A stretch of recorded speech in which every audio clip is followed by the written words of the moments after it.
a resolution was passed over a long time, which goes to show the unity of purpose of this community. So, as I speak to you, I want to actually acknowledge and really appreciate this amazing investment. I'm here for the first time by the Mwangangis. Nituma Gunange, former speaker, and we call Mwangangi Mr. Connections. I don't know whether he's still around. And I can see some of our people work hard. And so we celebrate this, and we really think, when this was ongoing, I used to think this looks like Hilton Hotel in Ukambani. Hilton has since closed down. We need, as Governor Vinya said, investment. That is how you can create wealth and create those important jobs. Kila kingine kwa sene mobeano ndo members of LSK, Mount Kenya South, for this wonderful. Is this the third edition or fourth edition? Third edition. Ondo Professor Kibwana Wanena. Yeah, we have had great minds from this community in the legal fraternity. The late Chief Justice Kitili Mwendwa, Attorney General Matthews Guy Molly. Of course, our brother Senior Counsel Willie Mutonga, and the other bigger names we've forgotten, even from the point of the bench. And wakati kama suvia, lakini nena kikamba, ngwetu kalanda tuele kwa ziwa hapa, imundo ile report kanai mayaji maituma iwa mundi. President wa Court of Appeal, kwanza wa mbai itu. Mwambua. Justice Musinga. And matena wia mautio makwani katikati hivyo ndio aina hivi Mateo kia only respecting God Almighty. Go in a way, we're very proud of you, and we know there are gaps, there are deficits here and there. Tuna kwenda mwezi wa mwezi ingive you, because you all know as practitioners that nobody has ever resolved the issue of the backlog in cases. Everywhere, it's not possible. And it's not been possible, therefore we need a lot more judges. Mutula Junior, what was your number again? 44. So number 4,500. I was number 1,056. All right? And so, and had I not gone out, after Kenyatta died in 78, I went out for postgraduate work in the Mediterranean islands. I would probably have been less than 1,000. So I delayed by 1 year. But be that as it may, kukoma na umondeba betigeliene mo challenge. This country is in a revolutionary mode. What you are going to see next time is not a normal election. Don't be cheated by anybody that Kenya Kwanza won Mbeere North or Malava.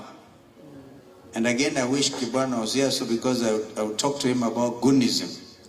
The Madhikoma Mwanya was nothing. Just people between themselves, sibling rivalry here and there. Because CS Mutua is one of us, it's not a big issue.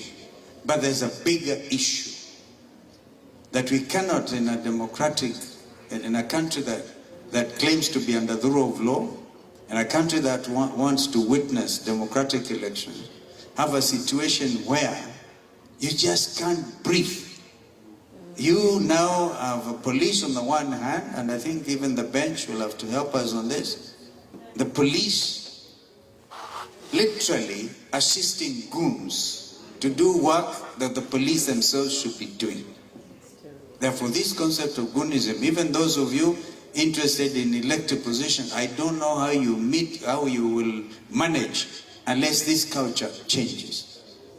Nimetoka, as you may have noticed, from Siaya to actually escort one of our own, the late Beryl Odinga was my classmate in the University of Nairobi when we are doing undergraduate work.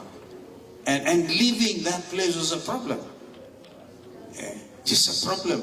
Because they are unemployed Kenyans who see those big cars you're driving and whatever, they jump on top. Wavenye, remember one time ulikuwa unaendesha gari yako anaingilia hapo kwa rooftop na anaketi hapo anago mama sema. And it is so because of frustration. I can assure you, the Gen Zs are very angry. They came out on the 24th of June last year and made a statement, and they become the example the world over.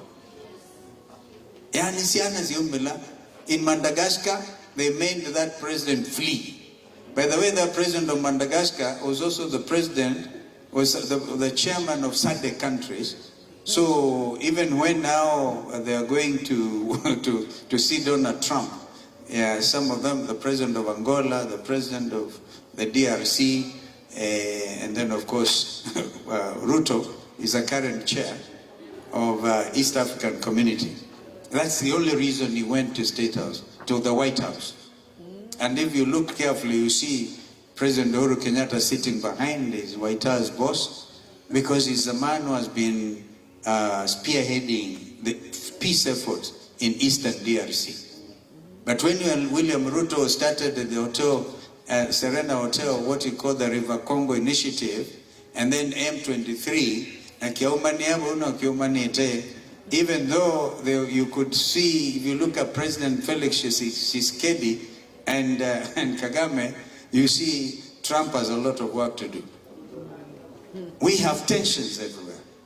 So the president of Madagascar fled. Seychelles have had one term. Inspired by Gen Zs. If you remember, because of inequality in administration of the fee payment scheme, even in Bangladesh, the Prime Minister of Bangladesh, that was the one who followed immediately after the 24th of June last year. She had to flee by helicopter to India because the Kenyan Gen Zs also inspired them.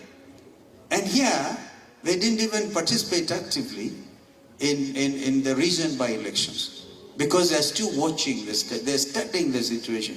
And they're wondering what is wrong with their country. So we have a responsibility to deliver this country to the next generation under the rule of law. Now we are practitioners of the law. I think it's about time this country tried a president who is an advocate or a lawyer or something. Because these others cannot, they cannot seem to make headway. This is why Chief Justice Emeritus is also trying to struggle along these lines. He was also my classmate, David Maraga. And because we're always trying to say, what can we do? What can we do? And so, when you meet like this, as members of the bar, the senior and the junior bar, I want to challenge you. You saw us go out and take those pro bono cases. We said you will not privatize JKIA, give it to an Indian farm, which is already cited for all kinds of fraud in the US, and you want us to believe that the Andani deal is good for us. We went to court and really must thank judges who had Justice Namoe and others. Come here, strong. I said, no. So we also want to ask that alamo metego kuito onenyu mwedwe na nzia ya kuungama for the rule of law. Even if the heavens fall, but justice reigns. Justice reigns. Look at just yesterday, Justice Nyanga, Nga and Chikiti and Mugambi made a very important ruling about party hopping. Because you must also dig in, you must really do something. They actually say because there's a public interest petition regarding the governor of Isiolo, who was elected on a Jubilee ticket, but he went and behaved in a manner that suggested he had already left Jubilee. Now those judges came up with a landmark ruling. So we want to see, because they're saying the will of the voter is sacred. You cannot just use them as vehicles. You use a Wiper Patriotic Front and you get elected as an MCA or a governor or a senator, all those positions, and then you get in there. Or look at us in the case of what happened in Azimio. Some of us signed that coalition agreement. Chap, Wiper Patriotic Front, ODM, Jubilee, we were in Azimio.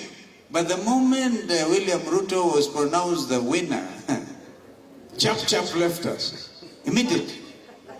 Now what does that tell you? And of course a ruling was even subsequently made by the Court of Appeal that Azimio was a majority party in the National Assembly.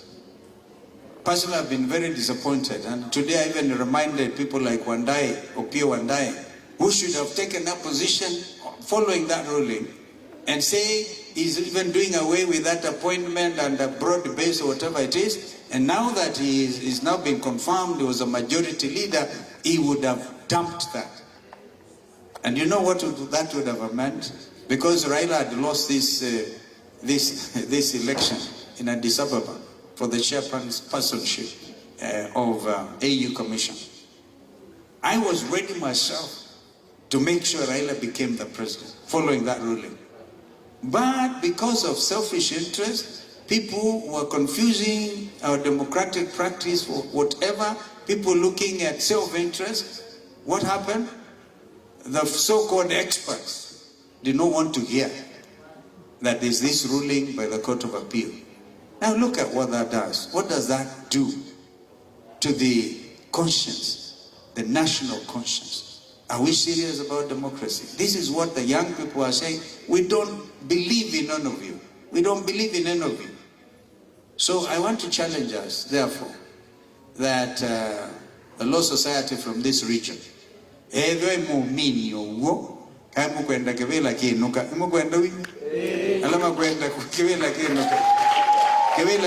cannot do it myself. I can't do it on my own. I've been there. I've stood for dignity of this community. I've refused to be corrupted by anybody. I've refused. And I have tried to build that name. That's why Waita remembered I was angry with him, because Uhuru alikuwa amemtuma kwangu. Chief of Staff wa Uhuru. Akaja number 1. One time I actually came carrying a lot of money. Not much though. It was less than $1 million. Because no, he meant it well. I had an event in Niata and he thought he could contribute to have $1 million shillings. I told Waita, keep that money. We might need it some other time. Because this is not the way to go. Yani kuungamana eventi ya mwongo. Nikanazo vienda ya mokamba. Niko kutume today, but community in Andaya. Niko kanativo. Never mind. We now don't have those friends, I mean the founders of this community.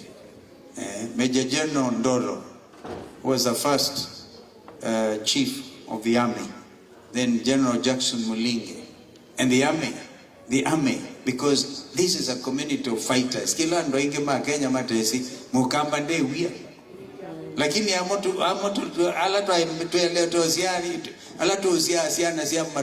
we are not instilling in them. And this is where we must thank our community, our cousins from the mountain. I'm told, in fact, on the 13th, I'm going to attend a graduation of about 1,000 or 13,000 young Kikuyu men and women who have gone through some process of accepting and being told who they are. They appreciate. Lakini Akamba, we don't have that. We don't have that. So we are producing young men and women without that cultural upbringing, I mean, or whatever, anchoring. And so, what am I telling you? Mweka wabinya wanawewe kana andu maina mawia mabuti toe nemeke tata. You shouldn't worry. And some of them, therefore, because if you talk that language, and we have Constitution 2010. If it was not for that document, which some of us worked so hard for, our late brother Mutula Senior, I had to tell Kibaki, the man who can deliver this constitution after my sister Mother Karua resigned, was Mutula. And Mutula worked hard together with all of us. We delivered Constitution 2010. That is a document. That's a document that holds this nation. Those rights, the right to assembly, to picket under Article 37, those other, the Constitution is so strong on human rights. The whole chapter on UN Convention on Human and People's Rights brought together into this country. Under Article 2, I think it is, of the Constitution, we have imported, and we are part, therefore, of the international community. One of us worked hard for that. From this community, I can give you a secret here.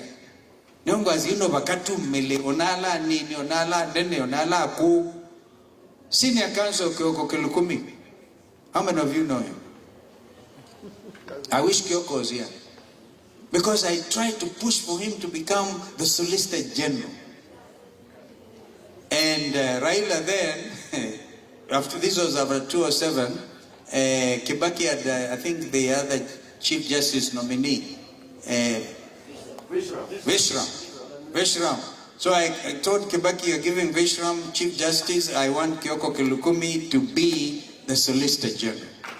But after the Kofi Annan talks, then of course Kibaki and everybody, Raila came with oomph. And he said, no, we are not taking those arrangements. That's how Willie Mutunga became the Chief Justice. Now, I don't think this community should feel deprived. These minds are powerful. If we get our senior counsel, Kyoko Kilukumi and others, to know where we wanted them to go, Kivuva, you're young, you're chairman of LSK Nairobi branch and other places. There is not an office you cannot occupy in this country. Edwano Kalonzo ukumanya mazi. No, payo ndunge yu kiadhi kitwe mukamba izi kiyozo mobyo. Kione kikamba. Kiadhi kiene kitwe kia 2027. And I can tell you, I don't know where this friend of ours, a composer, Kenwa Maria. It is true, research has been done. And now, all we need to do is to maintain the tempo.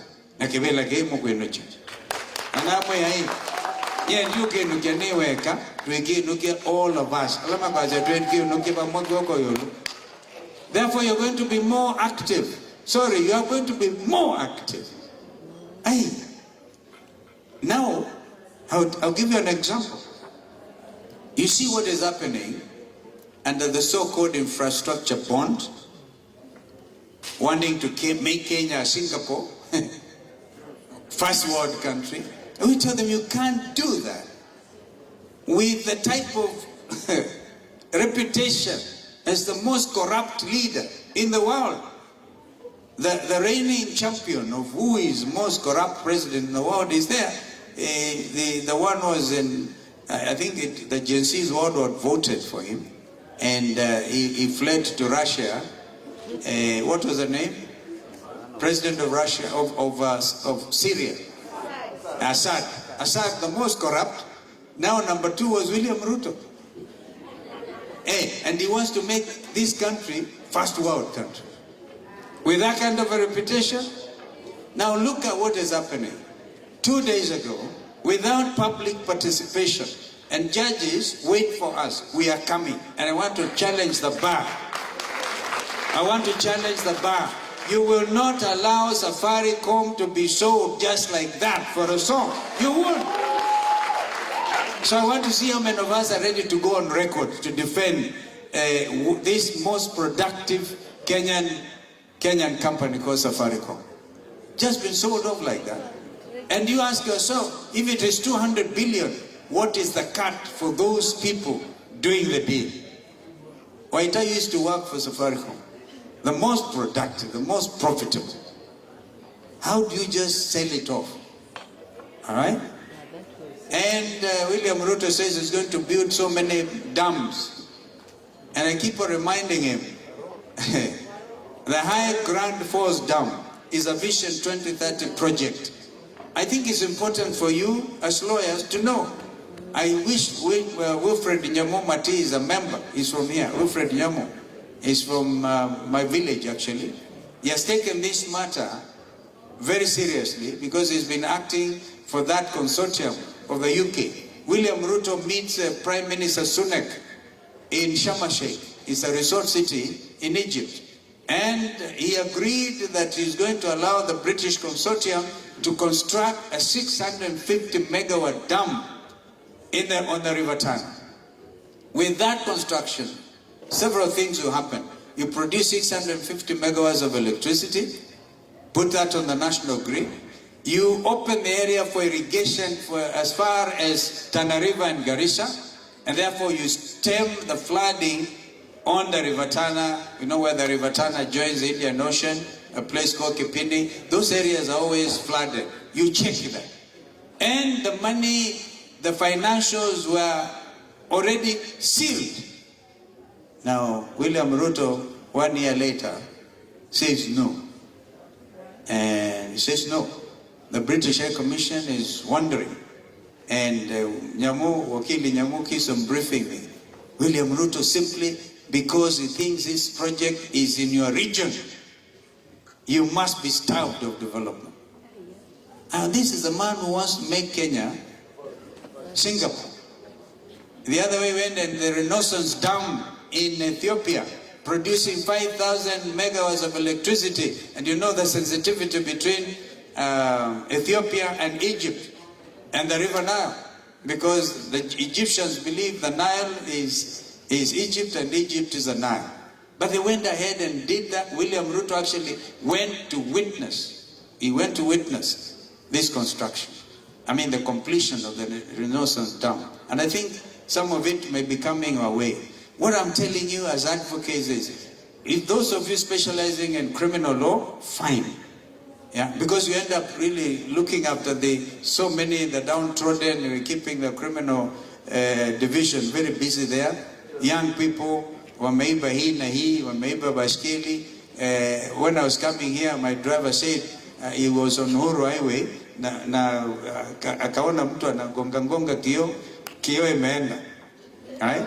Somebody like that, surely you can see these are people trying to survive, to make a living. But there are these mega deals, which are really a result of auctioning our country. So the next election, my friends, my learned friends, and I must conclude, is a revolutionary one. And so let us start by going to court this week. Let us have, whenever we have, say, a matter like that, don't leave it to my friend Jiro Ndegwa, sorry, and a few others. Because the moment you go and you have 100 advocates on record, that makes a statement. How many of you are ready to do that? This is a question. This is really a question. And I want to thank, of course, the Vice President Kabata, who dances like Mkamba. And you are there. You see, charging young Kenyans under POTA, Prevention of Terrorism Act, and you want to instill maximum fear in them. We had to go out there. On a pro bono basis, we got them out. Mheshimiwa member for Manyata was charged under the Terrorism Act. Can you imagine? And this is where the Americans are themselves saying, no. We want to assist Kenya in the security sector, but not to use our support to terrorize Kenyans. So the whole world is looking at this country. And therefore, we have to be the change, as Barack Obama would say, the change we want to be. So I'm here to encourage you today to come out. Rigiji was the other day comparing the supporters of our late friend Raila Odinga. You see Jim Orengo, senior counsel, you see Otiendo Molo. When it comes to talking, the people talk. There's even a lady called Millie Odhiambo. Millie says she's a bad girl because she's fighting for a cause, fighting a cause. I think the problem with us is we are too genteel. Can we be a little rough and come out there and talk?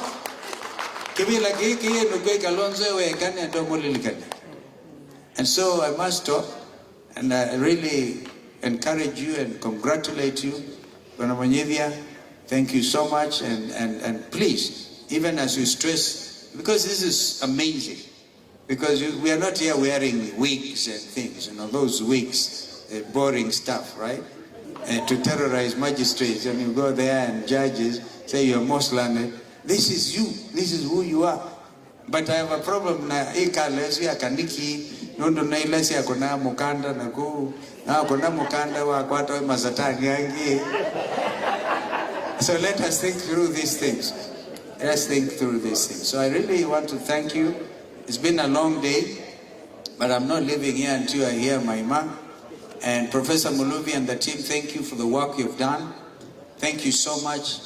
For once, I can tell you, our people, the research that was recently done, I can tell you this, because somebody was briefing me, it's not even for publishing. The kind of support this community has and wanting to go for the presidency is at 86% as of this day. It's the highest ever. The highest ever. And then this is coming up all over. It's coming up from Mount Kenya region, is coming up. Matiang'i is trying a little bit, it's coming up. And so, all right? And in Luo Nyanza, this is why you see me going there and reminding them. I can tell you, the Luos are listening to us.